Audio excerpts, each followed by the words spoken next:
Assalamualaikum warahmatullahi wabarakatuh. Oke, sekarang kami dari kelas F, kelas karyawan Teknik Industri Universitas Pasundan, akan menjelaskan tentang influence diagram. Sebelum kita memulai, saya akan memberitahu kelompok dari kita adalah pertama ada Ardo Biduri Adnan, kedua Fajar Ramadan Gumlar, dan saya sendiri Rizal Islahuddin Fauzan. Oke. Next, Kang. Definisinya. Oke, jadi agenda hari ini kita akan menjelaskan tentang apa sih influence diagram tersebut, dan juga kita akan memberi contoh tentang kasus untuk menjelaskan bagaimana cara kerja dari influence diagram tersebut. Oke, Kang, lanjut.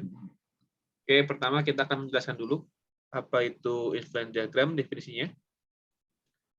Oke, influence diagram adalah suatu alat untuk mempresentasikan dalam bentuk grafis dari suatu model keputusan yang digunakan untuk perancangan model, pengembangan, dan juga pemahaman dari suatu sistem, di mana influence diagram sering digunakan untuk menggambarkan suatu pendekatan proses.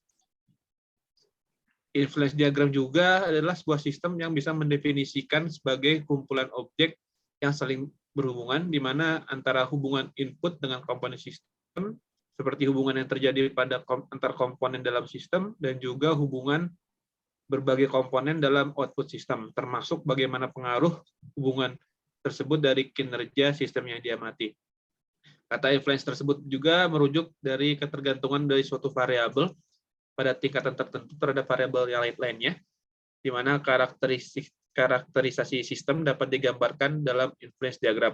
Di bawah ini adalah contoh dari bentuk influence diagram, di mana memiliki beberapa bentuk yang akan dijelaskan oleh Kang Fajar.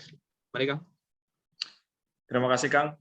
Dilihat dari tadi pengertiannya yang sudah dijelaskan oleh Kang Rizal tersebut, influence diagram di sini memiliki beberapa simbol.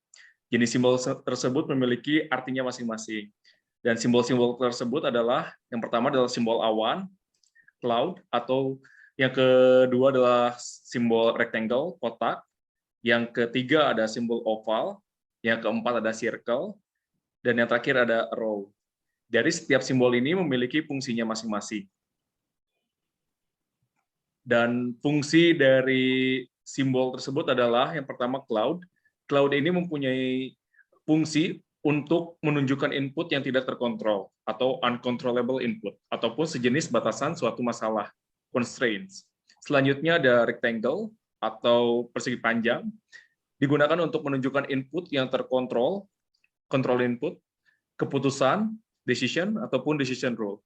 Selanjutnya ada simbol oval yang menunjukkan output atau keluaran yang diinginkan dari suatu pemecahan masalah. Yang keempat ada circle.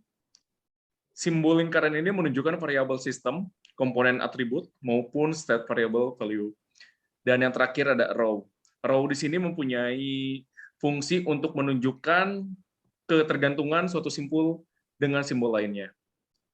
Dan selanjutnya kita akan melihat aplikasi dari influence diagram yang nantinya akan dijelaskan oleh Kang Ardo. Silakan Kang Ardo.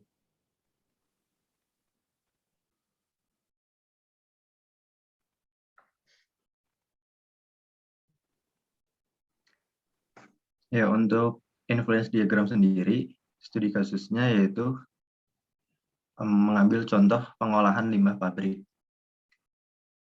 di mana alat pengolah limbah dari pabriknya. Sebelum dialirkan ke sungai, limbah pabrik ini mengandung dua macam polutan. Sebut saja sebagai polutan 1 dan polutan 2.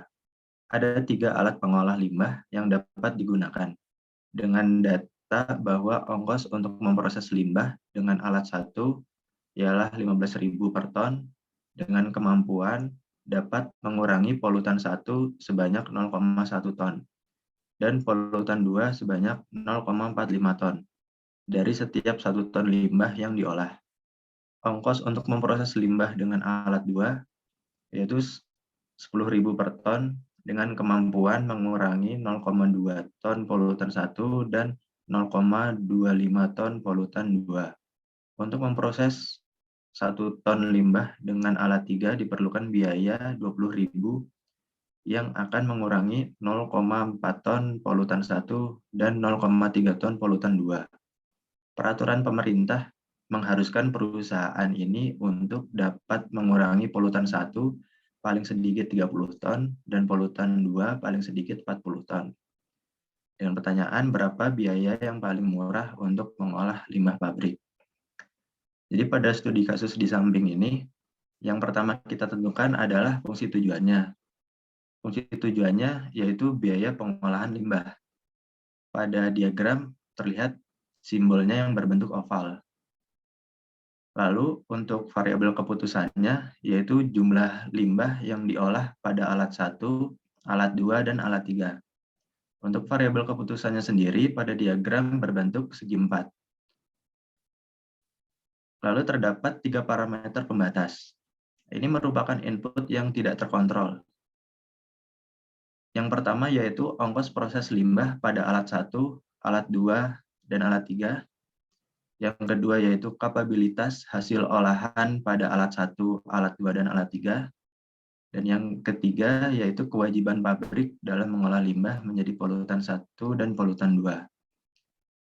Untuk parameter pembatasnya sendiri pada diagram itu berbentuk awan. Dan yang terakhir adalah ukuran dalam prosesnya. Terdapat 4 proses yang terjadi pada studi kasus di samping. Yang pertama yaitu yaitu total biaya proses pada alat 1, alat 2, dan alat 3.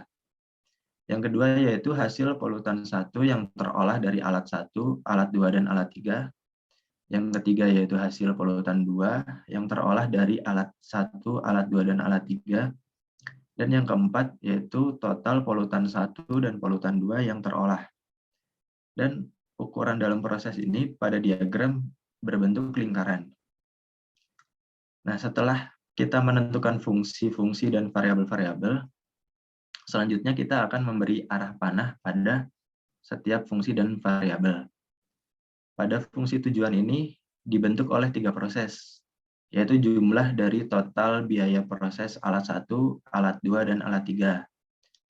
Di sini terlihat pada diagram untuk anak panah yang berwarna hitam.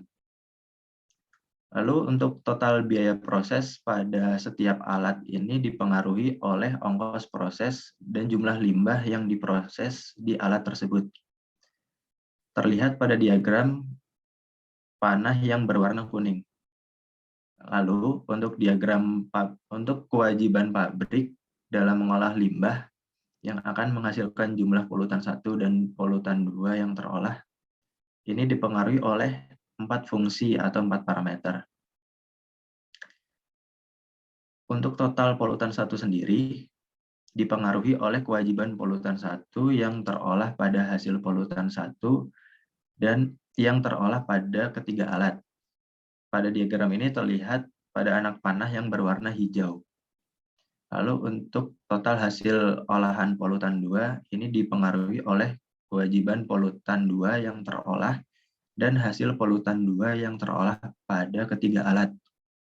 Pada diagram terlihat juga anak panah yang berwarna merah. Dan yang terakhir, untuk hasil polutan 1 yang terolah pada setiap alat ini dipengaruhi oleh 2 variabel, yaitu kapabilitas alat dan jumlah limbah yang diolah pada alat tersebut. Pada diagram terlihat anak panah yang berwarna biru tua. Sedangkan polutan 2 yang terolah pada setiap alat ini dipengaruhi oleh kapabilitas alat dan jumlah limbah yang diolah pada alat tersebut. Terlihat pada diagram, itu anak panah yang berwarna biru muda. Next, Kang.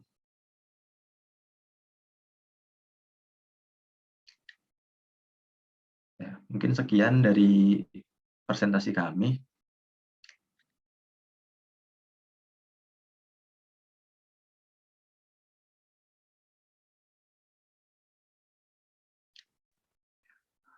Oke, mungkin kayak gitu ya Kang ya.